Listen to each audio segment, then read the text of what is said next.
శృతిస్మృతిపురాణానామాలయం కరుణాలయం నమామి భగవత్పాద శంకరం లోకశంకరం.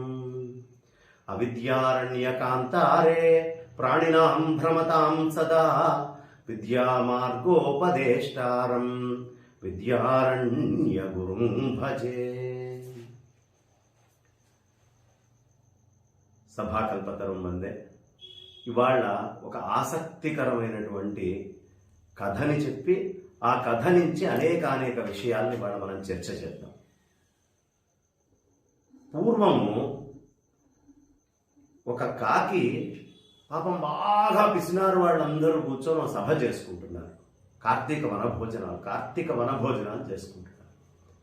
ఆ కార్తీక వనభోజనాల్లో వాళ్ళందరూ పిసినారు వాళ్ళు తినేదే తక్కువ, చెయ్యి కడుక్కుంటూ ఉంటే ఆ పడ్డటువంటి మెతుకులు రోజు మిగిలిన కాసిని తిని ఒక కాకి బాగా బలిసింది. ఈ బలిసినటువంటి కాకి ఏం చేసింది అంటే, ఇక చూసుకుందే ఇంత నునుపు ఇంత బలంగా ఉన్నాను నేను అని అక్కడే ఉన్న ఒక రాజహంస దగ్గరికి వెళ్ళి, ఏమే రాజహంస, నాతో ఎగరడంలో పోటీకి వస్తావా అని అడిగింది. రాజహంస అంది, ఎందుకులే పోటీ, నీ పనేదో నువ్వు చేసుకో, నా పని నేను చేసుకుంటా. రావాల్సిందే, తిరుగులేదు. అసలు పంతమంటూ పడితే నా స్థాయి నువ్వు చూసి భయపడుతున్నట్టున్నావు, నీకు తెలియదు నా సంగతి, పోటీకి రా. ఇక రోజు దీని గోల వినలేక, సరే ఎక్కడ వెళ్దాం పోటీ అని అడిగింది. అడిగితే, ఊళ్ళో తిరుగుదామా? అబ్బే ఊళ్ళో అయితే ఇళ్ళు ఉంటాయి, వద్దు, పనికిరాదు. పోనీ కాస్త చెరువులో వెళ్దామా? అదే చెరువు అయితే ఈ మూల ఆ మూల కనిపిస్తుంది, అది వద్దు. ఓ మరి ఎక్కడ కొడదామే చెప్పు కాకి అని అడిగింది. కాకంది, సముద్రంలో కొడదాము. దీనికి ఎప్పుడైనా సముద్రం అంటే తెలుసా చచ్చా? ఏమీ లేదు, ఏమో 4 ఎంగిల్ మెతుకులు తిని ఆ స్థాయిలో ఉన్నట్టు. అవునా, ఇలాగా ఉందా నీ పరిస్థితి అని, సరే పదా. దీనికి సముద్రం తెలియదు, పాడు తెలియదు, రెండూ కలిసి పోటీగా వెళ్ళటం మొదలుపెట్టాయి.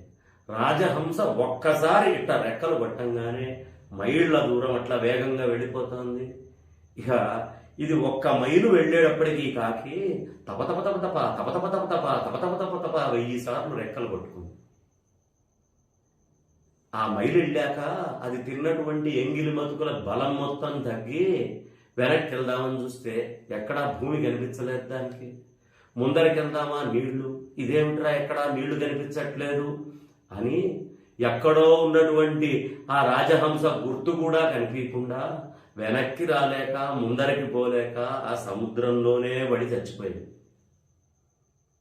ఏమిటండి ఈ కథ చెప్పడానిక నన్ను పిలిచింది అంటే, ఈ కథ కాదండి, ఈ కథలో నాకు అచ్చం పాత్రలు కనిపించేట్టుగా చాలా కనిపిస్తున్నాయి. కానీ ఇలాంటి కథలు అందరికీ తెలియాలి, ముఖ్యంగా మూర్ఖులకు తెలియాలని నేను చెప్తున్నాను. ఈ మధ్యకాలంలో గోవిందానంద సరస్వతి అని ఆయన ఏం చేశాడయ్యా అంటే, శృంగేరికి వెళ్ళి శృంగేరి జగద్గురువుల్ని మీరు దండ వదిలిపెట్టాలి, మీ దగ్గర శారద ఉండదు, వచ్చే సంక్రాంతులు దసరాలకి ఇదంతా చాలా దారుణమైన పరిస్థితుల్లో ఉంటుంది, అమ్మవారితో సహా అంతా మా స్వర్ణ హంపి పీఠానికి వచ్చేస్తుంది, మా హంపి చేరిపోతుంది అని రకరకాలైనటువంటి పిచ్చి కూతలు ప్రతిజ్ఞలు చేస్తూ మీరు దండాన్ని వదిలిపెట్టేసేయాలి అని అచ్చం ఆ కాకి ఏమైతే వ్యవహరించిందో రాజహంస విషయంలో అదే స్థాయిలో మాట్లాడాడు. కానీ ఆయనకు అర్థం కానిది ఏమిటి అంటే, కాకి పరిస్థితి ఏదో మన పరిస్థితి కూడా అదే అవుతుంది భవిష్యత్తులో అని. సంవత్సర కాలం గడిపించాడుగా. వచ్చే సంవత్సరం శృంగేరిలో అత్యంత వైభవంగా అమ్మవారి యొక్క ఉత్సవాలు జరగకపోతే ఈయనన్నమాట నిజమవుతుంది కదా. కాకపోతే ఈ కాకి పరిస్థితి ఏమిటి? సముద్రంలో పడి చచ్చిన ఆ కాకి పరిస్థితే ఈ కాకి పరిస్థితి కూడా అవుతుంది. నోరుంది కదా అని ఇష్టం వచ్చినట్టు మాట్లాడకూడదు. కొమ్ములున్నాయి కదా అని వెళ్ళి కొండని ఢీకొంటే పొట్టేలు ఏమవుతుంది? దీనికి కొమ్ములు ఏమన్నా ఇరుగుతాయేమో కానీ కొండకేమన్నా అవుతుందా? కాబట్టి మన స్థాయి ఏమిటి, మనమేమిటి, ఎంతలో ఉండాలి అనే విషయాలు ఎప్పుడు తెలుసుకొని ఉండడము అనేది చాలా సబబైన విషయం. ఏం మాట్లాడుతున్నామో నియంత్రణ ఉండాలి. ఎందుకు చెప్తున్నానయ్యా ఈ మాట అంటే, మీరందరూ పాపం గోవిందానంద సరస్వతి స్వామి అంటుంటారేమో, అది మీరు తెలియక పాపం ఆయన్ని స్వామి అంటున్నారు. ఆయన స్వామి కాదు, ఆయన సన్యాసి అయ్యేటటువంటి అవకాశం లేదు ధర్మశాస్త్రాల ప్రకారం. అదేంటండి, కాషాయం ఉంది, చేతిలో దండం ఉంది, సన్యాసి కాదంటారేమిటి? కాదండి. ఎందుకు కాదు అంటే ఆయన ధర్మశాస్త్రం అంటున్నాడు కదా. ఆయనకి ఒడుగు 20 ఏళ్లకైంది. బ్రాహ్మడికి 20 ఏళ్లకి ఉపనయనం అయిందనుకోండి, ఏమిటి పరిస్థితి? అతను బ్రాహ్మడే కాదు అని ధర్మశాస్త్రాలు చెప్తున్నాయి. బ్రాహ్మడే కానప్పుడు సన్యాసి ఎక్కడి నుంచి అయ్యాడు? ఆయన సిద్ధాంతం ప్రకారమే. కాబట్టి దండం తీసుకోవడానికి పనికిరానటువంటి వ్యక్తి. నాకు ఈయన శ్రీరాముగా ఎప్పటి నుంచో పరిచయం. నేను ఇప్పటికీ శ్రీరాముగానే భావిస్తాను. పెద్ద సరస్వతి, గోవింద, ఆనంద ఏం లేదు. ఆయన సరస్వతి ఎప్పుడో నూతిలో పడ్డది. ఆ విధంగా భావించే అవకాశమే లేదు. ఎందుకయ్యా అంటే హంపీ పీఠంలో కొంతకాలం నేను ఊడిగం చేశాడు. అక్కడ ఉంటూ నేనే ఉత్తరాధికారిని అని చెప్పుకునేవాడు. మాకు పరిచయం ఉన్న మేమందరం ఆయన ఉన్నప్పుడు హంపీకి పోయాం. అబ్బో ఉత్తరాధికారి అని మేము అనుకున్నాం. కానీ ఒకరోజు స్వామివారి యొక్క లెటర్ హెడ్ తీసుకొని దాని మీద దొంగ సంతకాలు ఆయన పెట్టి వేరే వాళ్ళతోటి పెట్టించి అక్కడే ఉండే ఎండోమెంట్స్ ఆఫీసర్ మీద తేడా అయినటువంటి ప్రవర్తన చేస్తే మెడబెట్టి బయటికి నెట్టారు.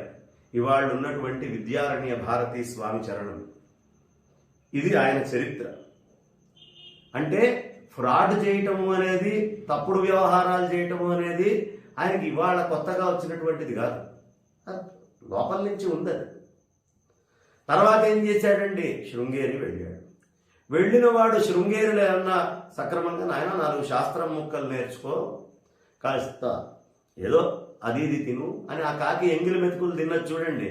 అట్లా ఏదో అక్కడ ఉన్న దాంట్లో 4-2 ముక్కలు అక్కడి నుంచి నేర్చుకున్నాడు. ఏ శాస్త్రసభలో కూర్చుండేటువంటి స్థాయి కాదు, శాస్త్రసభలో చర్చ చేసేటటువంటి శక్తి లేదు.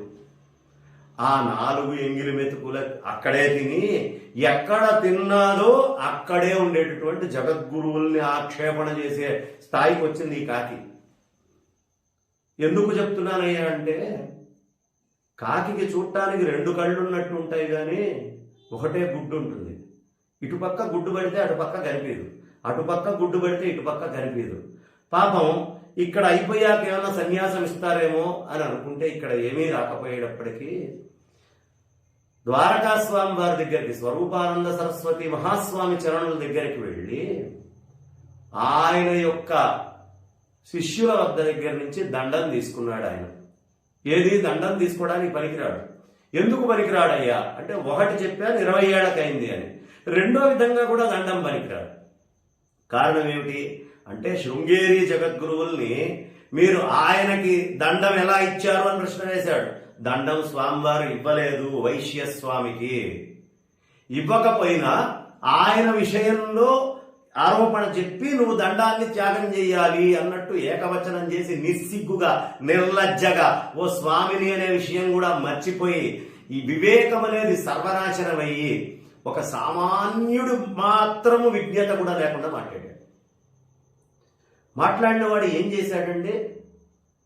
వెళ్ళి అక్కడ సన్యాసం తీసుకున్నాడు కదా, అవిముక్తానందేశ్వర సరస్వతికి, అవిముక్తానంద సరస్వతికి మీరు సన్యాసం ఎట్లా ఇస్తారో అని ఆ రోజు ప్రశ్న చేయదా వాళ్ళ గురువు గారు బతికుండగా. తెలివిగలవాడైతే ఆ రోజే గురువు గారు మీరు కూడా దండం వదిలిపెట్టాలండి, అవిముక్తానందకి ఎట్లా ఇచ్చారని అడుగుండేవాడు కదా. గురువు గారికే దండం పనికిరాదు ఈయన లెక్క ప్రకారం అన్నప్పుడు ఈయన దండం అవుతుందా? ఈ విధంగా కూడా సన్యాసం అనేటటువంటిది లేదు. గురుధిక్కారం చేసినటువంటి జన్మ చాలా దారుణమైంది. దానికి శంకరాచార్యుల వారి చరిత్రే మనకి కనిపించేది. ఏమిటయ్యా అంటే కుమారుల భట్టు అనేటటువంటి ఆయన ధర్మ రక్షణ కోసం గురుధిక్కారం చేశాను ఊక పొట్టులో తగలబెట్టుకున్నాడు శరీరాన్ని. గురుధిక్కారం చేస్తే దానికి ఏమిటయ్యా అంటే ఊక పొట్టులో ఒకటేసారి కాల్చుకొని చచ్చిపోవడం కాదు, కొద్దిగా ఊక కాలుతుంటే శరీర త్యాగం చెయ్యాలి. అలాంటిది ఏ గురువు దగ్గర చదువుకున్నావో ఆ గురువునే ధిక్కరించినటువంటి నువ్వు, జగద్గురువులనే ధిక్కరించినటువంటి నువ్వు దేనికి అర్హుడివో నీకు నువ్వు తెలుసుకో. ఏదైనా మాట్లాడే ముందు ఒళ్ళు దగ్గర పెట్టుకొని సోయలో ఉంచుకొని నా స్థాయి ఏమిటి అని తెలుసుకొని మాట్లాడాలి. అది లేదు, ఫ్రాడ్. మనం ఇంతకు ముందే చూసాం. ఇటు పక్క చూస్తే అటు కనిపించదు, అటు చూస్తే ఇటు కనిపించదు. ఏం చేసావయ్యా? నీ గురువుని నువ్వు పనికిమాలిన వాడన్నావు. అవిముక్తానంద సరస్వతికి సన్యాసం ఇచ్చింది ఎవరు? స్వరూపానంద సరస్వతి స్వామి వారు. నీ లెక్క ప్రకారం ఆయన దండం పనికిరాదు. ఇప్పుడేం చేస్తావు? ఆయనే రాసిపెట్టి ఆయనే చెయ్యమని అంత్యక్రియల సమయంలో కూడా అక్కడ ఉన్నాడు, ఆయనతోటే అంట్లగాగుతూ తిరిగావు నువ్వు. ఆయనతో పాటు సహపంక్తిలో కూర్చొని తినలా. ఆ విధంగా కూడా నీకు దండం పనికిరాదుగా. ఒకవేళ నీ సూత్రమే సిద్ధం అవి కరెక్ట్ నిత్యం సత్యమైతే నీ దాకా వస్తేనేమో ఏ ధర్మ సూక్ష్మాలు కనిపించవు. జగద్గురువులు అనేటటువంటి స్థాయి వచ్చేటప్పటికి మాత్రం మూతంతా అష్టవంకరలు తిరుగుతుంది. ఇష్టం వచ్చినట్టు మాట్లాడటానికి, నిర్లజ్జగా నిస్సిగ్గుగా మాట్లాడటానికి. ఏకవచనం కూడా నీకు ఎక్కువే. ఇంకా నేను దాటి మాట్లాడాలి, నా అభిమానం అడ్డొచ్చి దాటి మాట్లాడట్లా. ఏమనుకుంటున్నావు? నీ ఇష్టం వచ్చినట్టు ఏది పడితే అది మాట్లాడితే చెల్లుతుంది, పాపం వినేవాళ్ళందరూ ఎర్రిపప్పాలనే. ఒళ్ళు దగ్గర పెట్టుకొని మాట్లాడాలి పెద్దవాళ్ళ గురించి మాట్లాడేటప్పుడు. ఇంకా ఏమిటి? సుప్రీంకోర్టు ఏ తీర్పిస్తే ఆ తీర్పును నేను అంగీకరిస్తాను అన్నావా? సరే, బాగుంది, అది ఎవరైనా అంగీకరించాల్సిందే. మరి అప్పుడు జగద్గురువులు ధర్మ విషయంలో చేసే నిర్ణయంలో ఏ స్థాయిలో ఉండాలి నువ్వు? మహానుశాసనంలో ఏం చెప్పారు? మఠానుశాసనంలో అస్మత్పీఠే సమారూఢం పరిభురాడు ఉక్తలక్షణ అహమే వేత్తి విజ్ఞేయ. నేనే ఆ పీఠం మీద ఉన్నది సహదేవ ఆ సూత్రాన్ని అనుసరించి అని చెప్పారా లేదా శంకరులు? ఇప్పుడు నువ్వెవరిని ధిక్కరించావు? ఆదిశంకరులనే ధిక్కరించావు.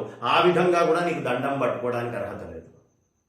ఏ విధంగానూ పనికిమాలినటువంటి స్థితిని నీ అంతట నువ్వు కల్పించుకుంటూ ఒక్క సంవత్సరంలో గనక నువ్వు చెప్పినటువంటి ఆ స్వర్ణ హంపీలో శారదామ్మవారు వచ్చి కూర్చొని ఇక్కడ ఉత్సవాలు జరగకుండా ఉండేటటువంటి స్థితి లేకపోతే ఎక్కడ కనిపిస్తే అక్కడే దండం తీసుకొని ప్రజలందరూ దంతారు. నేను నువ్వే పట్టుకొని తిరుగుతున్నావు ఆ కర్ర, అది దండం అని కూడా అనను. ఆ కర్ర పట్టుకొని తిరుగుతున్నావు.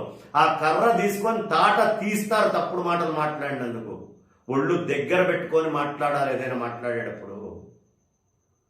సుప్రీంకోర్టులో నుంచి వచ్చేటువంటి తీర్పు అంగీకారము, వారు ఎవరి పేరు చెప్పినా మాకు అంగీకారమే అన్నటువంటి నీకు జగద్గురువుల అంగీకారము మాకు పరిపూర్ణ అంగీకార యోగ్యం అనేటటువంటి మాటను ఒప్పుకోవాలనే విజ్ఞత లేదా?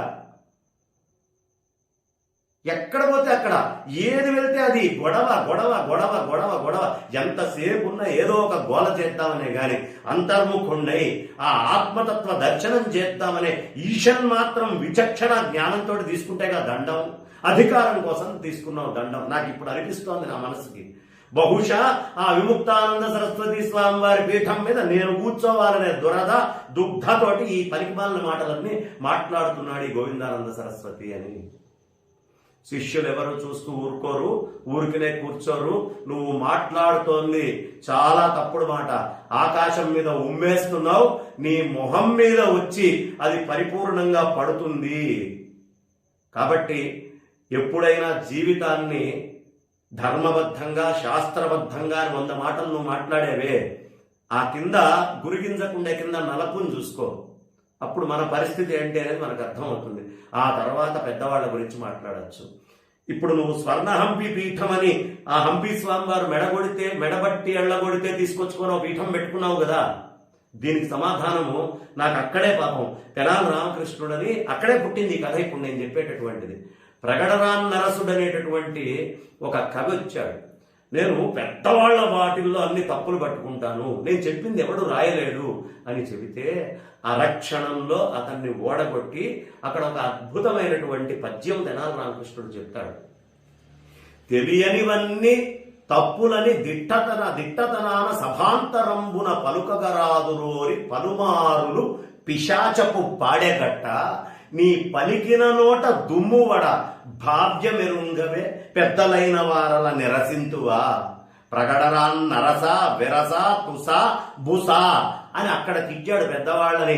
భవిష్యత్తులో నిరసించే వాళ్ళు వస్తారు అని చెప్పి అక్కడ ఆయన చెప్పినటువంటి పద్యం బహుశా ఆ రోజు కూడా సరిపోయిందో లేదో సక్రమంగా సరిపోయేటటువంటి విధానం ఈ రోజు కనిపిస్తోంది వాళ్ళున్న సమాజంలో.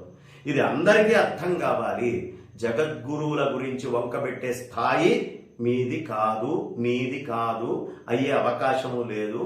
ఏదో తెలుసో తెలియకో నువ్వు కాకపోయినా కాషాయం వేసుకున్నావు కాబట్టి కాస్త అంతర్లీనమై ఆ ఆత్మతత్వ దర్శనం చేసే పనిలో ఉండు. శంకరాచార్యులు వారు ఏనాడో చెప్పారు, జటిలో ముండీలుంచిత కేశ కాషాయాంబర బహుకృత వేష పశ్యన్నపి చ అపశ్యతి మూఢో ఉదర నిమిత్తో బహుకృత వేష. కడుపు నింపుకోవడానికి వేసే వేషంలాగా ఉంది. పశ్యన్నపి చ అపశ్యతి మూఢో. కాబట్టి భజగోవిందం భజగోవిందం అని రోజు అనుకుంటూ హృషికేశ హృషికేశ అని నారాయణ నారాయణ అని తలుచుకుంటే కనీసం ఏదో ఒకనాడు కొద్దో గొప్ప విజ్ఞానం రాకుండా ఉండదు. ఆ మూఢస్థితి నుంచి దాటి జగద్గురువుల్ని వంకబెట్టి వాళ్ళ మీద ఛాలెంజ్లు విసిరే ముందు ఇవాళ జనం నిన్ను ప్రశ్నిస్తున్నారు, ఎలా నువ్వు సన్యాసివో రుజువు చేసుకో. ముందు మన బతుకు మనం రుజువు చేసుకుంటే పక్క వాళ్ళని వంకబెట్టే అవకాశం ఉంటుంది. కాబట్టి మన బతుకు ఏంటి అనేది తెలుసుకొని మిగతా విషయాలని మనం మాట్లాడదామని. ఇక్కడతోటి ఇది ఆగదు, ఇంకా ముందరికి వెళ్తుంది. ఈ ప్రతి ప్రశ్నకి ఇవాళ నేను చెప్పిన దాంట్లో సమాధానం ఉంది, అర్థం చేసుకోగలిగితే. లేకపోతే కనీసం ఇది తెలుసుకోనైనా సిగ్గు శరం తెచ్చుకొని ఆ సిగ్గు శరం తోటి బతుకుతావు అనే ఉద్దేశంతో నేను ఈ విషయాన్ని చెప్తున్నాను. సిగ్గు శరం రెండు వదిలిపెట్టి తిరగకుండా కాస్త వాటిని ఉంచుకొని ఏదో తీసుకున్నావు కాబట్టి ఆత్మతత్వ విచారణ చేసుకో. ఇది నేను నీకు ఇచ్చేటటువంటి సలహా అని చెప్తూ జగద్గురువుల యొక్క ఆ విషయంలో నేను వారి పదపద్మాలకి సాష్టాంగ ప్రణామాలు చేస్తూ భారతీ తీర్థస్వామి వారికి, విధుశేఖర భారతి మహాస్వామి చరణులకి చేస్తూ నా వాణికి నేను విరామాన్ని ఇస్తున్నాను. స్వస్తి.